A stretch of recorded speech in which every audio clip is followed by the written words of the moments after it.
G'day, it's Rowan here from Your Life Design, and in this clip I want to focus on cash flow positive property investment as a means of creating passive income.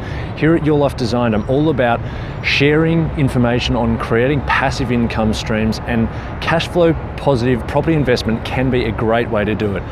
So in this clip I'll be talking about the pros, the cons, some case studies, and some insights that I got from B and Taylor from Ask a Broker when I had a chat with them a couple of days ago, and also the first steps to getting into it. So I hope you enjoy this clip and get something out of it. Check this out.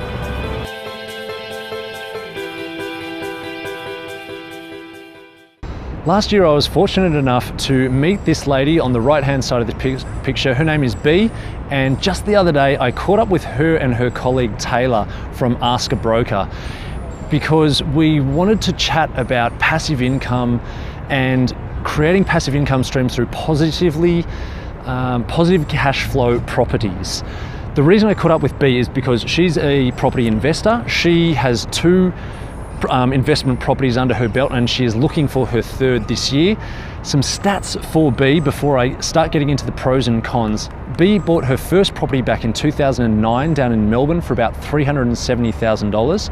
It was a 4-bed house, and at the time that she bought it, it did actually end up to be negatively geared. In other words, she was having to fork out for it every week. She wasn't making money from it. A couple of factors as to why it ended up that way. One was, she'll be the first to admit this, she did not do enough due diligence.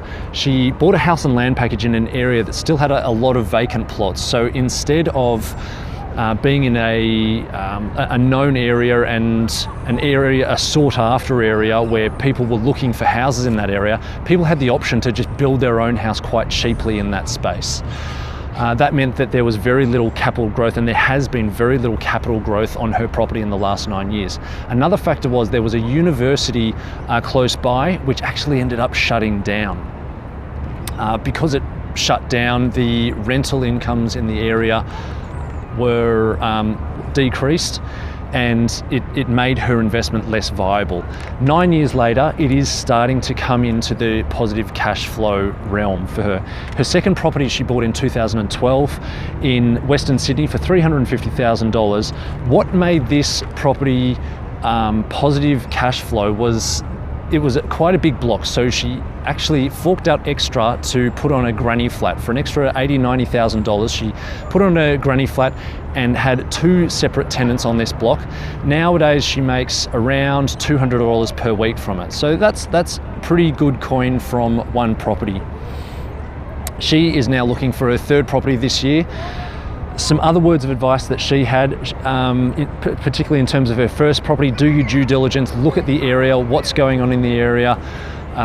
Just do your due diligence. There's loads to learn about doing your due diligence. I won't go into it too much. Second of all, think about what's your goal. Are you buying a property to use it as a nest egg and hope that the value of the property will increase with time, or are you trying to get instant cash flow? She was saying that she aims to replace her income. She had a very specific goal of getting out of the rat race, and she realized that investing in property for a capital growth, she was only going to get deeper and deeper into the rat race. So that's why she's gone for the positive cash flow side of things. Now, in terms of the pros and cons, there are many pros and cons. Just a couple of them are, in terms of the pros, I'll put them on this side. It's a tangible thing. It's something you can touch, you can inspect, you can go and see, you can add value to it. Also, what else did I have here? Once you have your foot in the market, you can use that property, you can leverage on that property to buy more properties. So I've experienced for myself that having that one property helps so much when talking to the banks to get your second and your third property. Also, positive cash flow investing is a very viable option to get out of the rat race. I know Robert Kiyosaki from Rich Dad Poor Dad, he's a big advocate of buying cash flow positive properties. He even runs a seminar on it. I went to a very short course on his late last year, and if you're interested in this realm of things, I'd recommend looking up his seminar or any other seminar that delves into this a bit deeper. Now, some of the cons: it has a high barrier of entry. particularly with the costs. You've got to think about lender's mortgage insurance, other insurances like your house and contents insurance that the banks might need you to get, also your deposits, the stamp duty, which can be a very large sum of money, lender's mortgage insurance, and legal fees, bank fees. There are a lot of costs that come into it which can be prohibitive. Also, you're at the whim of interest rates. The more you borrow, the more you're at the whim of the interest rates. So that can be a critical factor. These days, I see people falling into the trap of using 5% as their as the rate that they use to calculate, to run their numbers, basically. Now, over the last 50 or 60 years, the average interest rate is closer to 8.5%. So people used to use 7% to run their numbers, and I would recommend using a rate closer to that to see if you're going to make money out of a property or not. Also, your property can have damage, which you have to fork out for. It can be vacant for a certain period of time, and if your tenants aren't paying, that can be a real pain. So you can get stuck with that. Anyway, here's a case study to run some numbers. Okay, in these hypothetical examples, I just wanted to share with you and show you some numbers that need to be thought of for anyone thinking about getting into positive cash flow property investment. These aren't necessarily all the numbers that you need to consider, and there's obviously a lot of due diligence beyond these numbers, but these are some numbers that will give you a flavour of what a place looks like, or what an area looks like for positive cash flow property investing. Now, I've chosen Penrith simply because that's where B invested back in 2012, but also because, to give you a flavour of the Sydney property market, and also Waverley in Tasmania, because I read recently that Tasmania and Northern Territory might not be a bad place to have a look around for positive cash flow properties. So our 3-bedroom mean price, which was pulled from realestate.com as a suburb average, is $670,000.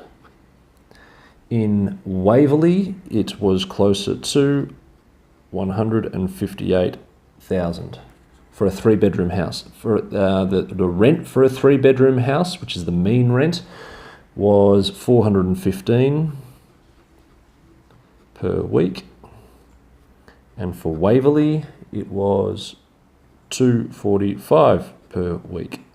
Again, pulled from realestate.com.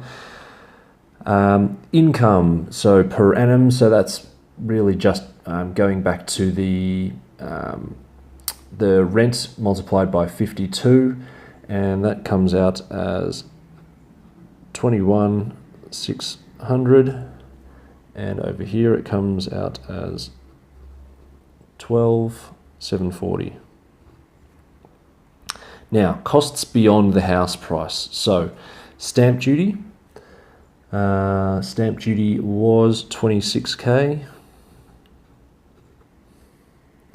and $5,000. So obviously a big difference between those two numbers. Stamp duty can also be put onto, with some banks, put straight onto your loan.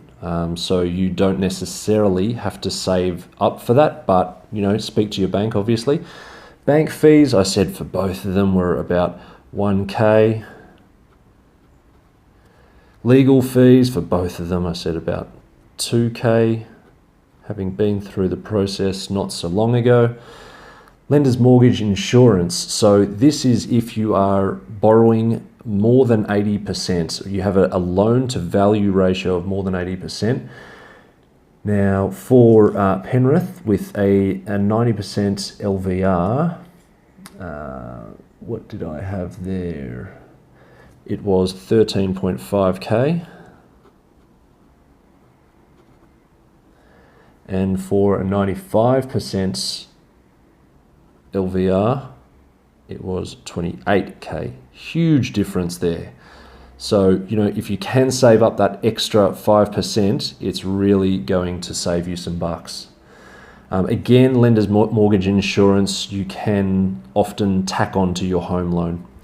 Over for Waverley, those numbers looked more like $2,000 and $3,800. So much lower because of the lower property price. Now, interest. What sort of interest are you going to be paying? Say in the short term or immediately, if this were to happen in today's current circumstances, which is early 2018, if you're looking at 4%, then 28.5k per annum. Realistically, when dealing with a number more like 7%, which is much closer to the average interest rate over the last 50 or 60 years, which was actually over 8%, you're looking at more like 50k per annum. Now, over for Waverley, those numbers look more like 6.6k per annum and 11.6k per annum. Okay, so our incomings or outgoings, just based on these numbers up here, which are very rough, but a good start. Now, in today's climate, what would that mean? That would mean that currently, with our Penrith property, we are negative 135 per week, so negatively geared, and using an interest rate closer to 7%, you're looking at more like negative 545 per week. Over for Waverley, currently you would be on something like, with the numbers above, $120 per week. And in the future, at 7%, you would still be in the positive, but only just. So that is an interesting comparison between the two places. Obviously in Penrith, if you use an interest rate, a more conservative interest rate than today's current one, then you could be forking out a lot of money per week. Now, what B actually did when she invested in her Penrith property back in 2012 was to add a granny flat. She paid roughly $80,000 to $90,000 for the granny flat, let's say $90,000. So assuming that this was all done up front, in other words, when she bought the property, she negotiated with the bank and said, hey, listen, I'm going to want to immediately stick on a granny flat, so add it to the loan. In other words, no more bank fees, no more legal fees, nothing else tricky that comes into it. Bog standard numbers. So the extra interest is $70 per week, or at 7%, it's more like $120 per week. Now, this was just 90 grand was just a fibro, pretty basic granny flat. You can pay up to say $150,000 for a granny flat. Full brick, a couple of bedrooms, all that sort of stuff. So let's make an assumption and say, okay, rent for a granny flat. I'm not 100% sure what B was getting for that, but let's say it's somewhere around $300 per week. I reckon it's probably a little bit more, but I'm not 100% sure.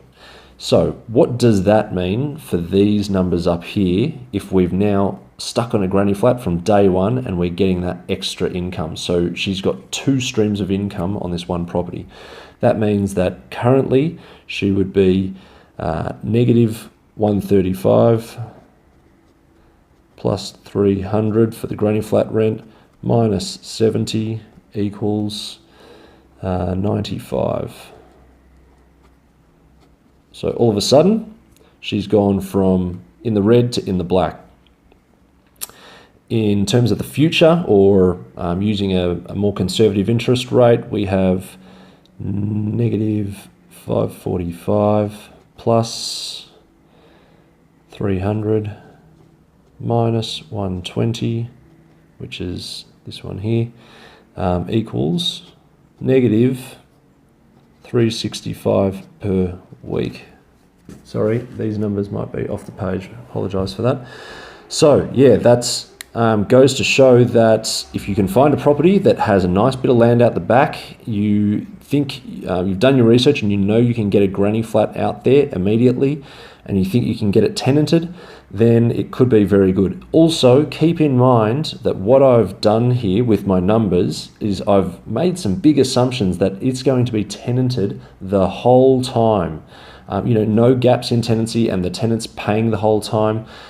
There are so many considerations to think about beyond this stuff, like also your property agent's fees, the maintenance costs, which I haven't put in here, the insurances you have to pay. So, as I said, bog standard numbers, very simple numbers, but to give you a flavour of what it all looks like. I know that if I were to be investing, I would be probably looking somewhere like Waverley. It's not a bad idea to do a bit of a Google search and just say, what are the best yielding suburbs or areas in Australia, and use that as a starting point. Okay, back to me elsewhere. I hope you found that interesting.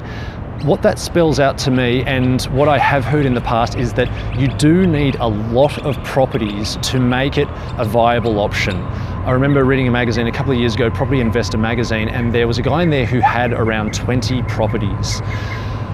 As it turned out, it sounded like from this article that he was actually getting out of the positive cash flow property market to get into capital growth market. Maybe he had some experiences that he didn't really spell out in the article. Whatever it was, you do need a lot of properties to replace an income. Now, some of the first steps, if you want to look into this, is plan your strategy and set some goals. Are you like B, do you want to get out of the rat race sooner rather than later, or are you looking to create a larger nest egg? Is this a short-term thing or a long-term thing? Again, going back to the interest rates, if it's a long-term thing, I recommend for your numbers running your numbers using a higher interest rate number. Second, save up for a deposit and all the peripheral costs. That is something you can start on immediately. And third step, while you're saving up for all those costs, and the deposit and everything, is start doing your research. Start reading magazines, start YouTubing things, do whatever you need to do. Start doing your due diligence. That's the most critical step, and that's where a lot of people don't do enough. Look into areas. If you can go to the area, drive around it. Is there one beautiful street and the rest of the suburb is crappy, or is there one miserable street and the rest of the suburb is beautiful? Is there infrastructure around schools, hospitals, universities? What state are they in? Are they going to close down? Is the area growing? Look at the vacancy rates that you can get from different property magazines or online.